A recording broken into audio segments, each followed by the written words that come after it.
Hi gents, welcome back. We're gonna do another little bit of revision. Just before that, I'm gonna just talk to you about the exams. We've now pretty much made out the exams that you're going to sit next week. They're going to be two papers, as I've said to you already. Each paper is designed to be done in 75 minutes. So you have an hour and a quarter to do it. We said it'd be somewhere between an hour and a half, so we went straight down the middle for that. Paper 1 and paper 2, 75 minutes for each one. And we'll make that out, we'll send it to you. We're going to figure out how to do it, probably OneNote, but no promises on that.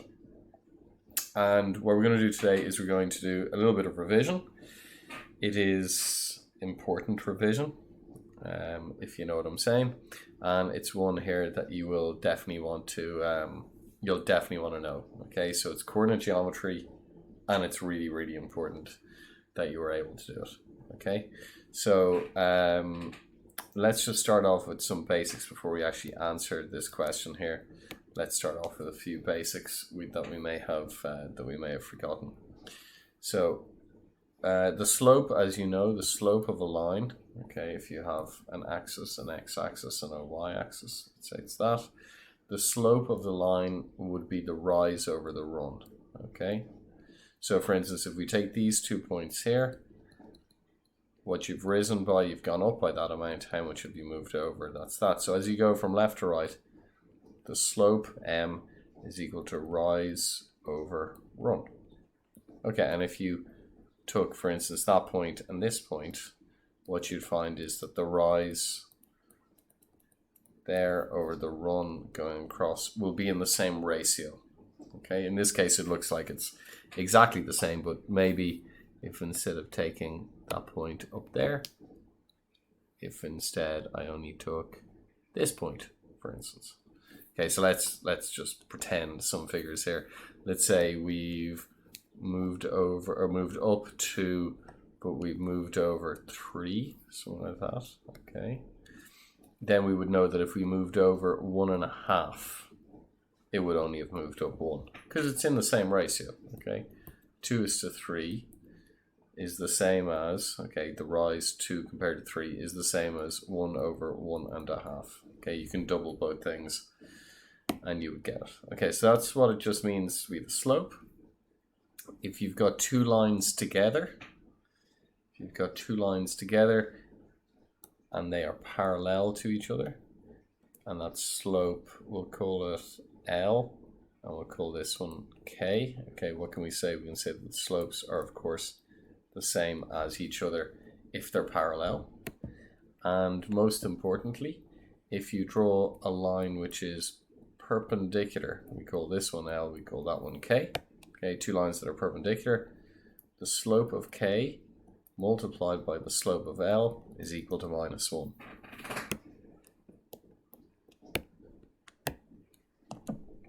Okay, that's really important. Also, if the slope of L, let's just say it was 2/3, then the slope of K will be, the way you get it is, you take the opposite and you change the overall sign. And of course that makes sense. If you take 2/3 and you multiply by, and if the thing is upside down and overall sign change, top by top is of course going to be the same as whatever bottom by bottom is, except one's plus, one's minus. So of course this thing is going to happen. We will have the slopes multiplying together to give -1. Here's the most important thing that I'm going to be saying to you here now. Okay, so please listen up.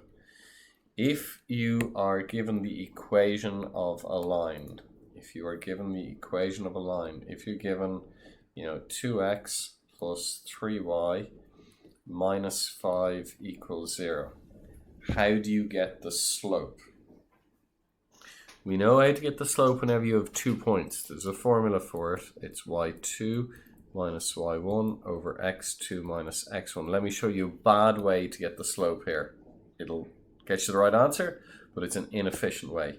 If you have 2 points, you can use that formula. Let me show you how to get a point. You could say let x equal a particular value, maybe 1.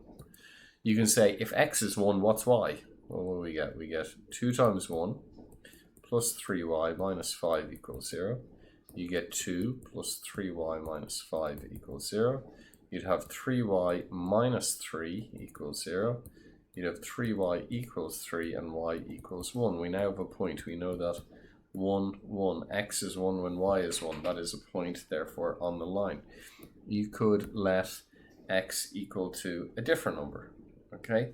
We'll say let x equal to, let's pick a nasty number, 0. Okay, normally it's nice. 2 times 0 plus 3y minus 5 equals 0. Just the number that we get here isn't going to be the nicest thing in the world. So we get 3y is equal to 5 and y is 5/3. So we have the point 0 and 5/3. And remember what I said? You can now go and get the slope by y2 minus y1 over x2 minus x1. That's our x1, y1, x2, y2. It doesn't matter if you call this point x1, y1, and this one x2, y2, it doesn't matter. Both are fine. y2, 5/3 minus y1, that's minus 1, over x2, which is 0 minus x, so minus 1. 5/3 minus 1, that's 3/3, so we get 2/3. Dividing by minus 1, when you divide anything by minus 1, it just becomes itself except negative, or itself but the sign changed, maybe is a more accurate way. There you go, we have the slope. Now, wasn't that a pain? Wasn't that a pain? Let me show you how we get it. We have done it, but it's been a long time, and yes, I'm placing very heavy emphasis here on this thing here, because if you know what I'm about to show you, it's just going to make next week a whole lot easier. If you are given the equation of a line like this, some number of x's, some number of y's, and a number equal to 0, when it's written like that, you can just say the slope is minus a over b. It's minus a over b. Let's try it up here. Slope equals, well, a is 2, so minus 2 over b, 3. Done.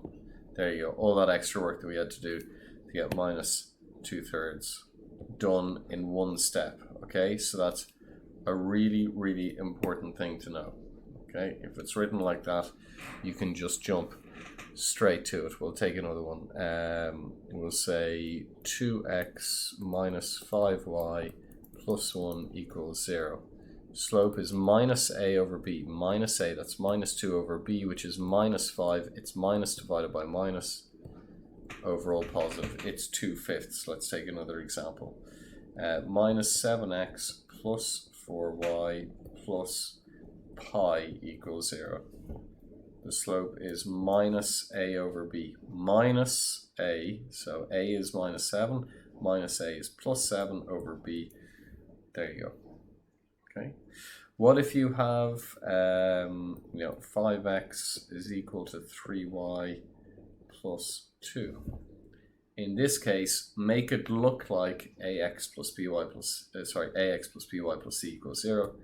5x minus 3y minus 2, beg your pardon, equals 0. And now your slope is minus a, that's minus 5 over b, which is minus 3. So the slope is 5/3. Okay, that's just critically important that you can do that. Critically important. There's one other fast way to get what the slope is, just to show you as well. If you have it written in another particular way, instead of ax plus by plus c equals 0, if you write it as y equals mx plus c. If you write it as y equals, and you've got x's and a number, however many x's you have will be the slope. Let me take this example. 2x plus 3y minus 5 equals 0. You want the y's on the left, you want the x's on the right, along with the number. And now, careful, you divide everything by 3, that's y, so it's minus 2/3 x, and it's plus 5/3. And I said however many x's you have, that's your slope. Slope is minus 2/3. Okay, and this is your y-intercept, where it cuts the y-axis. Where something cuts the y-axis, where you have an axis, There's the y-axis. You're sure that that x is 0, and that the y value in this case will be 5/3. Okay, in this case 5/3. Why do we know that? Because we know that x will be 0. So if you have y equals minus 2/3 x, well, if x is 0, you're just going to get 0 there plus 5/3. So when x is 0, y automatically becomes 5/3. Or more to the point, when you have y equals mx plus c, when x is 0, y is just the c value. So you can be sure it'll cross the y-axis at 0, c. All of these things are really important to say. Okay, all of these things are important to say, and you want to practice those.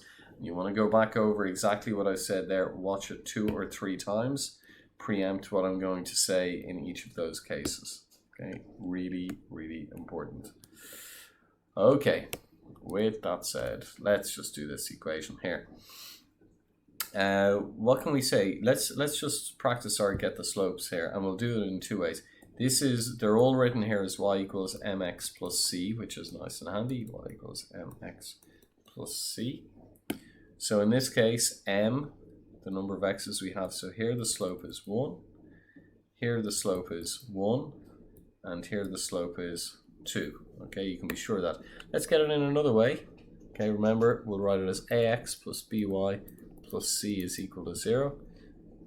To rewrite this thing, we'd write it as minus x plus y minus 3 equals 0. We brought everything over to the left-hand side, and we get slope is equal to minus a. So minus a over b, we'll just mention that. So in this case, a is minus 1, so minus a is plus 1, and b is 1, 1 over 1, which is 1. Slope is 1. Okay, so in this case, it's easier just to have it as y equals mx plus c, but I would really know this thing here. If that's true, the slope is minus a over b. Okay, it asks us to have a look at this. What does the slope mean? 2 over 1, rise over run. This means when you move over 1, it goes up 2. Okay, it goes up twice that amount. When you move over 1, it goes up 2. So it's a line that looks like that. Whereas, with a slope of 1, when you move over 1, it goes up 1. So it's a less steep one there. I'll probably undercook that very slightly. That's that one. Whereas, let's just do an example where it's 1, but it goes up twice it. I don't know, is that like twice it? You can see it's got a steeper slope when the slope is 2 and the slope is 1. So when it comes to this one here, which one has a slope of 1? Well, it's the less steep one. So we're looking at or and t. Okay, they have less steep slope, but remember, 0, 3 is where it should be cutting the axis, 0, 3. And this one here cuts the axis at minus 3, 0, minus 3. So this guy here is or, whereas this one, which also has a slope of 1, this one's t. And we know that this point here is 0, 3. And we know that that point there is 0, minus 3. That's clear to us. This one here is a slope of 2. And it crosses at 0, 3, so that one's got to be q. So what about s? Can we make up the equation for s? Well, we know what the slope is, so it's y equals, the slope is 2, so it'll be 2x. And where does it cross? It crosses at minus 3, because it's y equals mx plus c, where c is the, where c is where it cuts the y-axis. Okay. Real important question. There we go. Complete the table below. 3 equations are already filled in. Use algebra to find the point of intersection. Well, to get the point of intersection, you are looking for simultaneous equations. So we have y equals x minus 3 and y equals 2x plus 3. Remember, you want to get rid of either the x's or the y's. So let's take that first equation and multiply by minus 1. We get minus y is... Now, I'm only doing this because the y's equals x's and numbers are all lined up. If they're not, bring them all over to the left-hand side. Okay, like we would normally do. In fact, let's just do that. We'll say minus x plus y. We can actually leave the minus 3 on the right, or you can bring it over, say plus 3 equals 0. Do the same thing here. We get minus 2x plus y is equal to 3. you're not worried about cancelling the 3's, you know, minus 3 and 3 getting 0, not a problem. You want to get rid of either the x's or the y's. So we'll take equation 1 there and multiply everything by minus 1. We get x minus y is equal to 3, and we take our second equation, minus 2x plus y is equal to 3. Add them together. X minus 2x is minus x, minus y plus y is nothing. X minus x equals 6, so x is minus 6. Okay, x is minus 6. What do we do now? Sub it in, of course.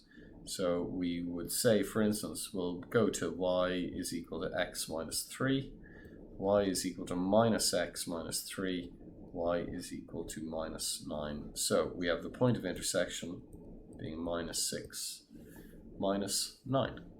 Okay. Does that make sense? Y equals x minus 3, that was t. So that's that line there, continuing on forever. And 2x plus 3, that is, so let's actually try to do that properly. Yeah, thereabouts. And the other one was what? 2x plus 3, that was q. Yeah. Okay, so we're certainly in the right quadrant. It's minus and minus. That's like a little way to check. Let me show you another fast way. If they say y is equal to x minus 3 and y is equal to 2x plus 3, here's a nice way to do it. If y is this and y is that, then those two things must be the same as each other. Okay, if the y value is the same, you know, if x minus 3 is equal to that number and 2x plus 3 is equal to that same number, then x minus 3 is equal to 2x plus 3. We can bring the x's to the right, subtract x from both sides, and subtract 3 from both sides. There you go. That's a fast way to get it. Okay, let's have a look then at this C part here. The line L is a vertical line going straight up. In this case, we would not say that it has a slope. Okay, if you have a line that goes straight up, okay, I'll put in the x-axis and the y-axis. Okay, something like that. Pretty horrible, but there we go. Okay, let's say this is the point 3, 0. We move it over 3. So this will be the point 3, 1, 3, 2, etc.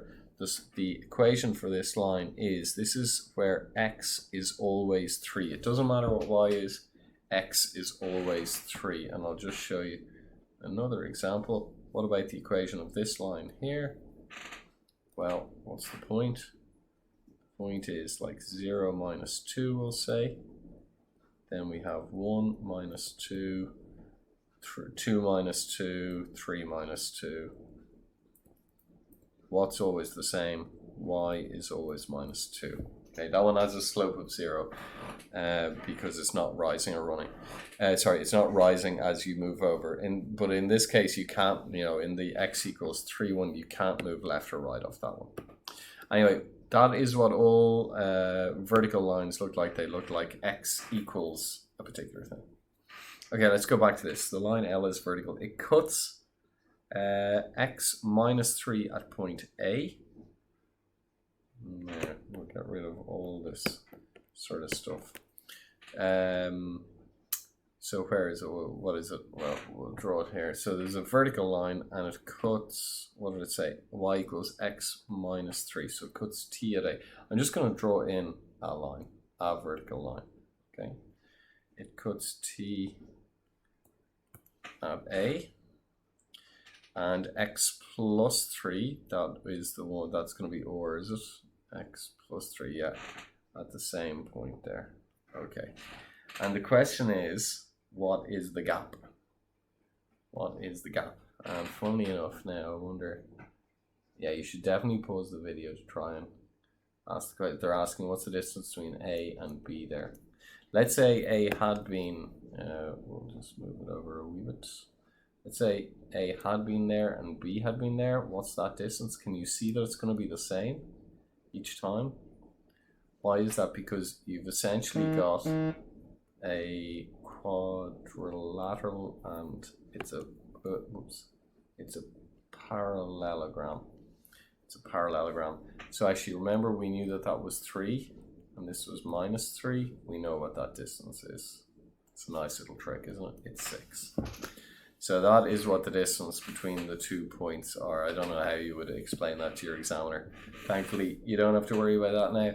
Yeah, I think what you would just say here is you would say this is -3, that is +3, because that's where it cuts the y-axis, and just say that it's the same distance as from A to B because we're dealing with a parallelogram. I think that's what I would write down here.